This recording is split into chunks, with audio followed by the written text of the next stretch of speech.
Hello and welcome to Voices Unveiled, an audio podcast from Women for Biodiversity. Here we share women's stories from different corners of the world. I'm your host, Sumina. Today's episode celebrates World Environment Day, and the focus for this year is ending plastic pollution globally. For this episode, we have the perfect guest. We have Ms. Giulia Carlini, who is the manager and senior attorney in the Environment Health Program at Center for International Environment Law, or CIEL. So at CIEL, Ms. Giulia has been actively involved in global negotiations related to chemical safety and pollution prevention. She is an advocate for a human rights-based approach to chemical safety, highlighting the importance of protecting individuals from hazardous substances as a key component of upholding human rights and the right to a clean, healthy, and sustainable environment. And today with Ms. Giulia, we will try to understand plastic pollution from a gender perspective and the way it impacts women, especially those in marginalized communities. Thank you so much for joining us today from Geneva. Okay, so let's get right into it. Why is it essential to understand plastic pollution from a gender perspective? Thank you for this question. And as I'm working mainly at the global level, and we are here in a podcast for Women for Biodiversity, I might have a little bias talking more about global solutions and also thinking of women's perspectives. And so the problem of plastic pollution and the gender perspective lens and thinking of women in particular, I believe that is essential to understand because we are in a period of time where plastic pollution is more and more visual, more and more present. The estimates are that plastic pollution will continue growing if no action is taken because the plastic industry is expected to produce more plastic. And so as from individuals to local, regional, and global governments, people are starting to think of solutions to this problem, then trying to get solution without fully understanding the problem, without fully understanding where gender and women perspective fit into it, risk getting solution that will be gender blind. And so it's important to understand the different roles and issues and needs with different genders from the get-go to make sure that when we're having solutions, we're able to track and evaluate progress towards equality. And so, for instance, having gender and sex disaggregated data from the start when we are planning for design of policies and laws, it's something that it would be important to get from the start, so we can also see how we're finding solutions and the right ones to the plastic pollution crisis. Thank you for also pointing out that we need a gender disaggregated data because that is something Women for Biodiversity has been advocating as well. So women, especially those in marginalized communities, often bear the brunt of plastic pollution. So whether through exposure to harmful chemicals or economic burdens or caregiving responsibilities. Can you tell me or elaborate on these gendered impacts and why they need to be at the center of global policies? Thank you. And as you just said it, there are so many different impacts and higher impacts quite often on women from plastics and chemicals and waste.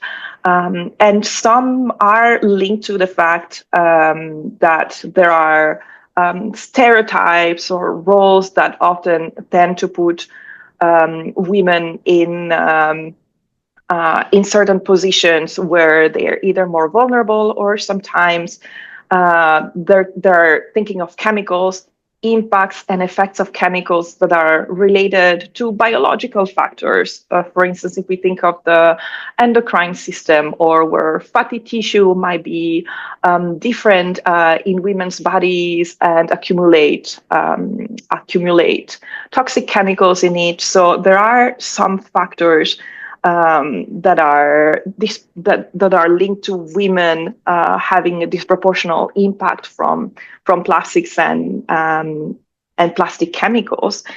And we need to also think of this duality, not only of the impact, but I'm thinking also of women as agents of change.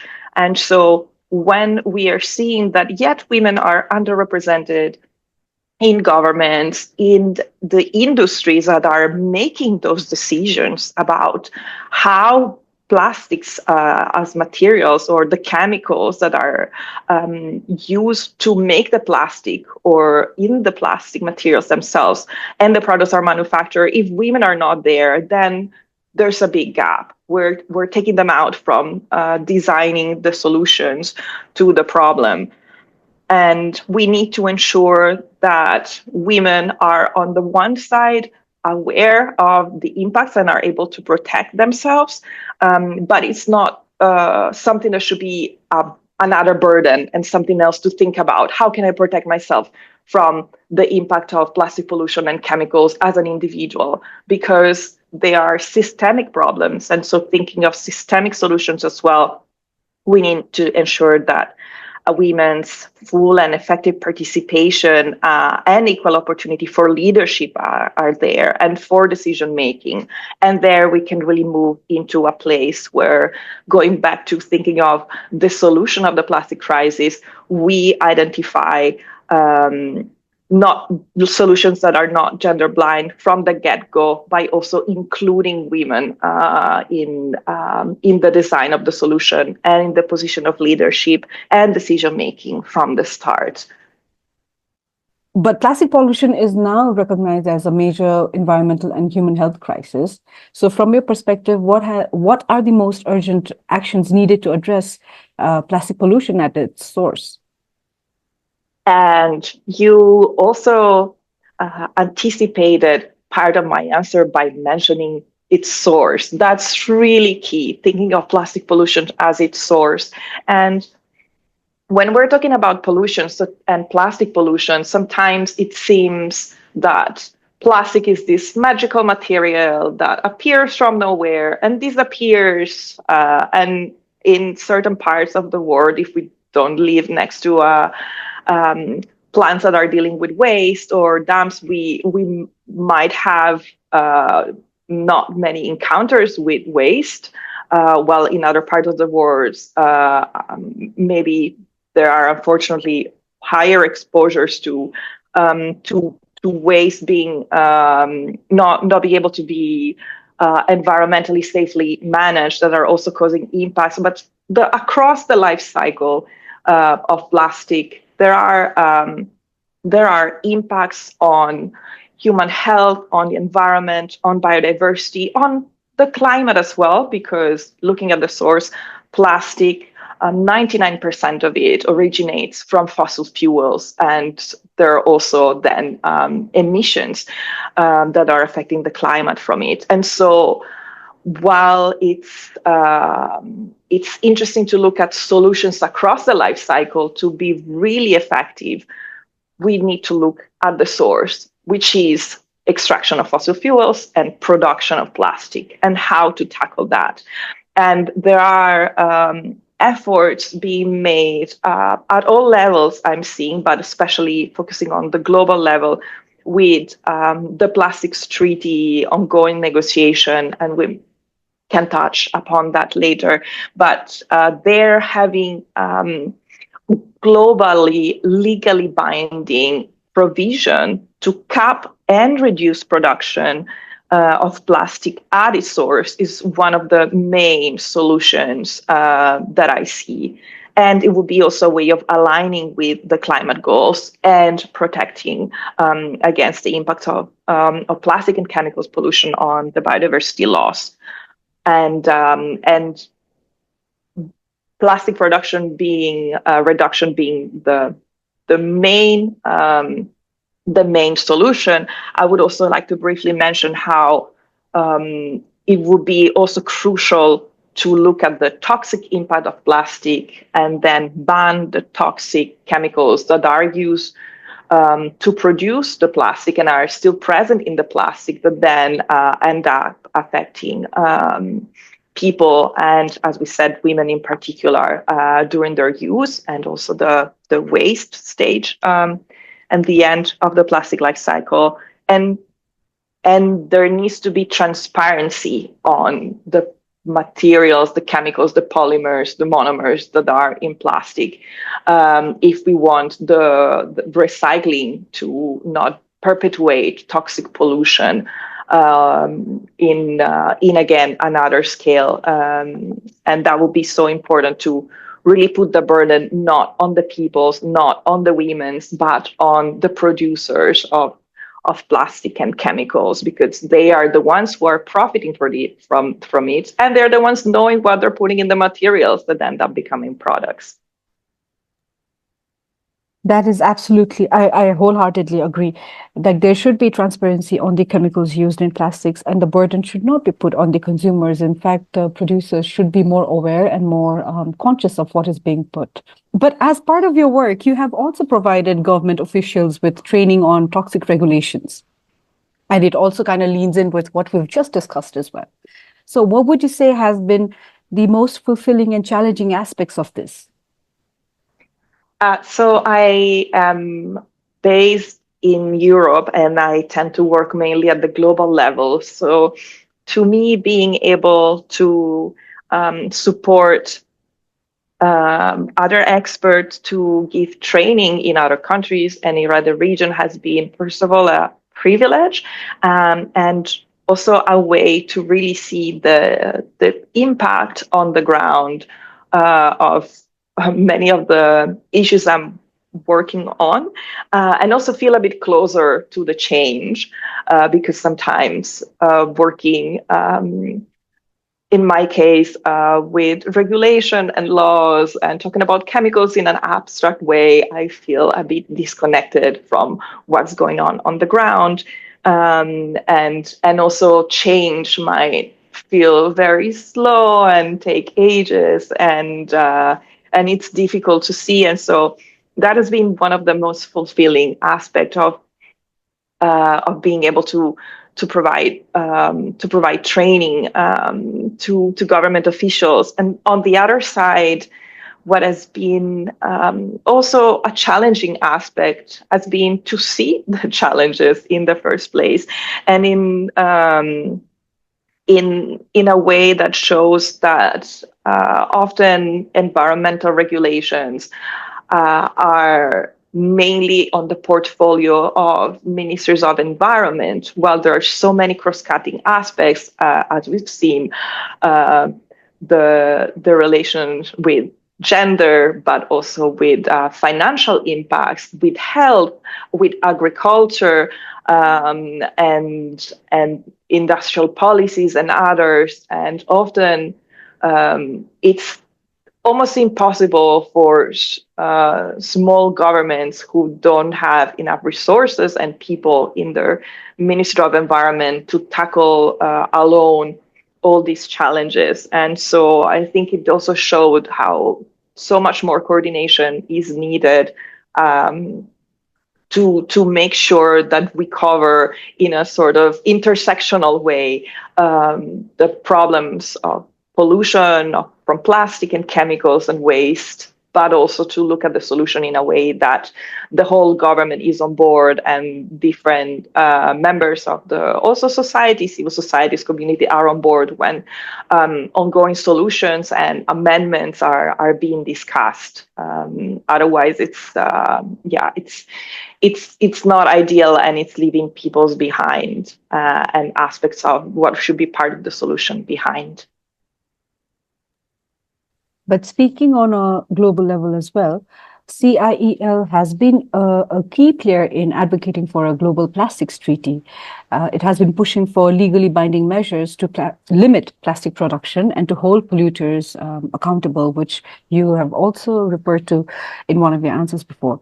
So what are the progress and what are the biggest roadblocks to ensuring a legally binding treaty that effectively addresses plastic pollution? Thank you. And yes, with the organization I work for, the Center for International Environmental Law, we have been following the negotiations of the Plastics Treaty, and even before that, at the UN Environment Assembly, have been following the different resolutions that led to a mandate to negotiate this future treaty for the past year. So that has been a long process so far. Well, it became maybe newsworthy more towards the end, where we're seeing the negotiation for a legally binding treaty. But it has been also interesting to see all the progress, all the awareness moving from something that was identified as mainly an ocean problem, and we can touch upon that later, but making the connection with the full life cycle of plastic that starts with the land, with fossil fuel extraction and plastic production. And across these years, I feel that we've seen progress made, but also towards having a final treaty, but also conflict of interest from industry influence. I've been seeing how many lobbies from fossil fuel and chemical industry are coming more and more at each round of negotiation, and the influence that a small group of countries who doesn't seem to negotiate in good faith, who has deep vested interest in continuing the extraction of fossil fuel and the production of plastic, is also trying to deploy several delay tactics to stall the negotiation or block the negotiation.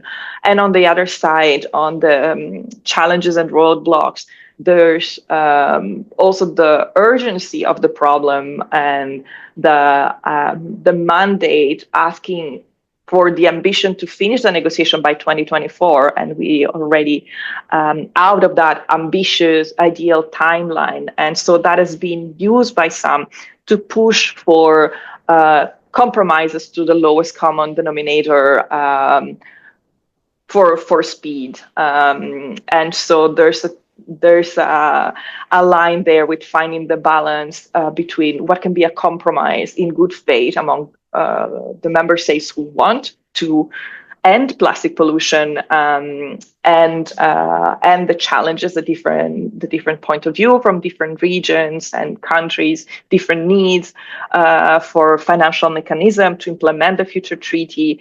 But overall, at the last round of negotiation that was in Busan in 2024, we've really seen, I would say for the first time, a big group of 100 and more countries show that they want an ambitious treaty and stand up for ambition, meaning having a reduction of plastic production, having measures that are legally binding obligation on the plastic chemicals, on the plastic products. And so that was a very good sign, and show that there's hope to get global solutions, global obligation, and change for this plastics treaty. The negotiation is, of course, still ongoing, will continue this year, but that was a very strong sign that was needed to show unity among the majority of countries who are really working hard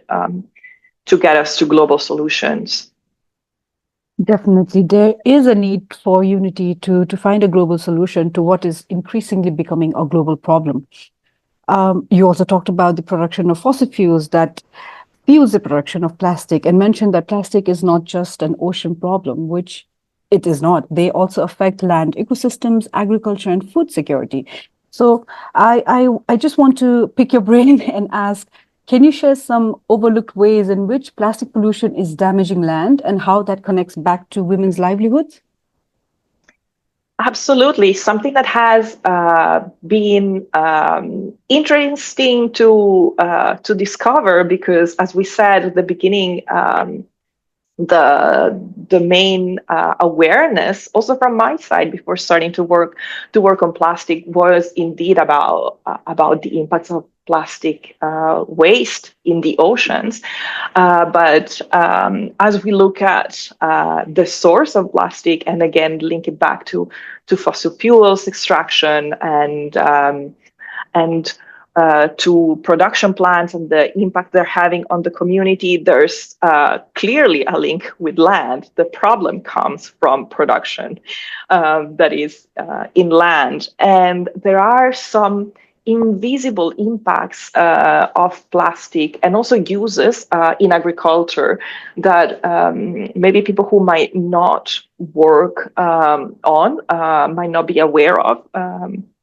And there are uses of plastics in agriculture, not only to grow crops, but also in very tiny ways as microplastics used for fertilizers and pesticides. So it's like doubling toxics, where you have the plastic side and also the pesticide or fertilizer toxic impact that enter the land.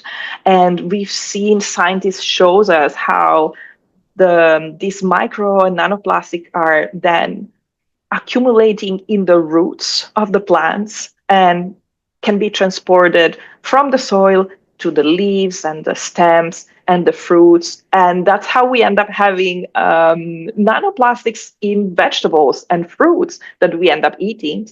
And then in parallel to the impact on land connected back to humans and women's lives, we end up finding micro and nanoplastic in our bodies, having them circulate, as we've seen in the plants, also in blood, ending up in the lungs, ending up in the brain.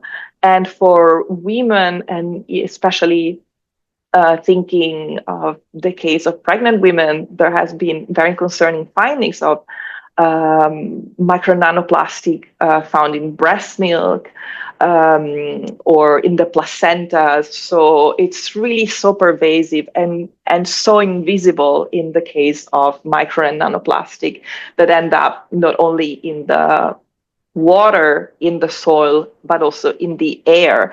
The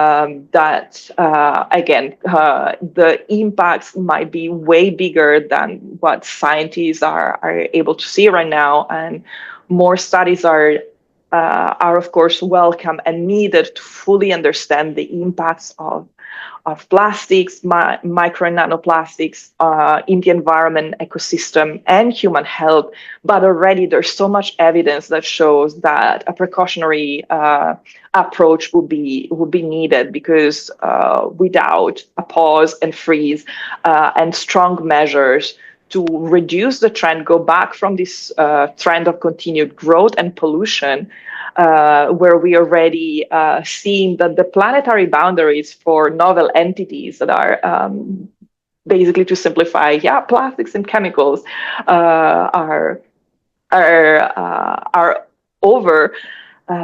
We would really need to start urgent action right now, because the impacts are likely just getting worse and worse when we will see the impacts of more micro nanoplastic and more chemicals accumulating in our plants and bodies across the next decades. You've ended your answer on the very note that I wanted to ask you for the last question before I say goodbye to you, Ms. Giulia. So World Environment Day is about inspiring action, and you just spoke about that. So I want to ask you, what can individuals do at the community level to strengthen the fight against plastic pollution? Thank you. And I want to start with something that might be giving a contradicting signal, but I want to say that there's so much that people as individual and community level can do. And also, it's not fully their responsibility, in a sense that it would be wrong to put the responsibility of plastic and chemical pollution on those that are at the end of the cycle of plastic, that are not the ones who are producing plastic or profiting from plastic production. And so the burden for change should be on the industry, and it should be, and now already I'm biased from being a lawyer, but on regulators and decision makers to hold industries accountable and responsible for the externalities, the negative externalities, if you want to call them like that, and the pollution that they're not responsible for. But there's still so much that at the community and individual level, people can do to protect themselves, considering that there are limits, again, to what we can do when problems are systemic. So first of all, do your best. It won't be perfect. And while there are ways of speaking to lawmakers in the community and at higher levels, and that's a crucial piece of what can move action. I also wanted to share maybe some tips about what people can do to also protect themselves and continue to be curious and learning about the problems of plastics and plastic chemicals, and seek alternatives if it's possible to buying and using and reusing plastic products that are alternative materials. If you can, because I understand that sometimes is not possible, and that is also a privilege, or sometimes it's more expensive, and that's why I want to go back to those who are profiting from the problem, that should also be the ones who pay for the solutions. Thinking of our lifestyles, trying to keeping it fresh and local in terms of what we're eating. Think of the food and drinks that sometimes we keep in hot areas, hot containers. Try to avoid that if it's possible, because there's the toxic chemicals in the plastic that leach out of the containers into our foods and body. And so thinking of people who might warm up their foods in plastic containers in the microwave, or leave a plastic bottle with water in the sun. Try to avoid that. And so you're already starting to reduce exposure to hazardous plastic chemicals. And if you share those things, those tips with others in the community, that might help, again, protecting ourselves and also spreading the awareness. And also try to avoid the use of pesticides in our homes and also in the products that we're buying, if we're buying products. And for those, especially in Western countries that are spending so much time indoor, try to make air circulate, and also avoid dust accumulating inside, because those tiny nanoplastics and toxics that we're not seeing really because they're too tiny, but they can accumulate in the air and in dust, are also one source of exposure. And thinking of women staying inside, or children being the one who are also very much exposed, and especially when they're tiny and staying mostly on the floor. This could be some tips to, again, start at the individual, local, and community level. But again, going back to pushing lawmakers in the community and higher up to be the ones who fight for obligations that are really holding the producer accountable. And that's where also the systemic change will happen. Thank you, Ms. Giulia. I particularly enjoyed having this conversation with you, because you have so eloquently and effectively communicated that the accountability lies with the producers of plastics and those who are profiting off of the plastics. And this was a learning for me, because I never thought of it that way. I always thought, like, I being the consumer, I need to be more aware of how I'm using plastics. But your answers and your experience gave me this balanced view of, no, like, it's not only my responsibility to Absolutely. we're so used to using plastics because it's so easy and convenient and cheap as well. So Yes, so thank you so much. Thank you. Yeah, the problem it's everywhere, and if we look at the source of the problem, we go really upstream. Who's producing? Who's profiting? And I know sometimes as consumers, and I don't even like the word because it sounds like we are just there to be part of a capitalistic economy to buy more. But as people who have to make choices and decide. What to buy, we don't have all the information, and it shouldn't be on us to wonder, okay, is what I'm about to buy, what I'm about to eat, what I'm about to put in my house potentially making me sick and worry about that? No, there shouldn't be these products allowed to be in the market in the first place. So it's not consumers and people who are demanding them. It's really coming from the industry who's flooding us with cheap products that then appear as convenient and end up flooding our houses and schools and environment. But no, it shouldn't be on us, and that's why advocating for global rules to really reduce the production from the start. Thank you for staying with us until the end of the podcast. I hope you enjoyed that conversation as much as I did. If you'd like to connect with us, follow Women for Biodiversity on social media. The handles are in the description box, and please don't hesitate to share this episode. The more the merrier. You can reach us at communications@womenforbiodiversity.org. Remember, that's the number 4 instead of FOR. So until the next episode, stay strong and carry on.